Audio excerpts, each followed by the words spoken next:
Halo, assalamualaikum warahmatullahi wabarakatuh. Kembali lagi di situ Sewing. Kali ini saya akan memberikan tutorial cara menjahit kantong samping celana pendek seperti ini ya. Kantong samping celana pendek.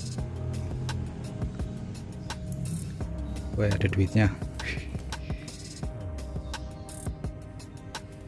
Ya, banyak yang bilang jahit kantong samping itu susah.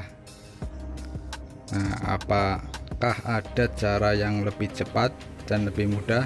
Kita simak video ini sampai habis.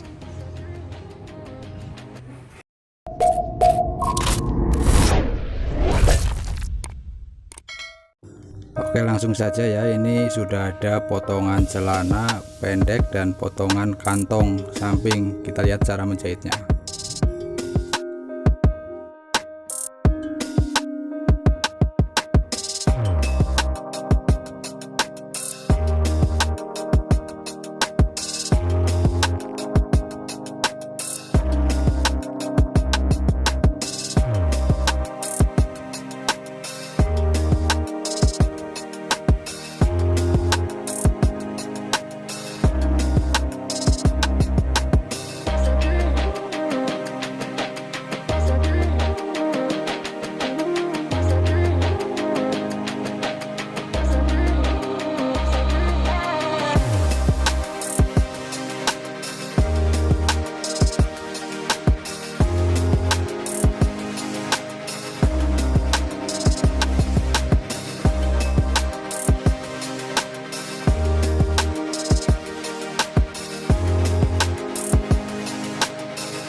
Oke, terima kasih sudah menonton video ini, semoga bermanfaat.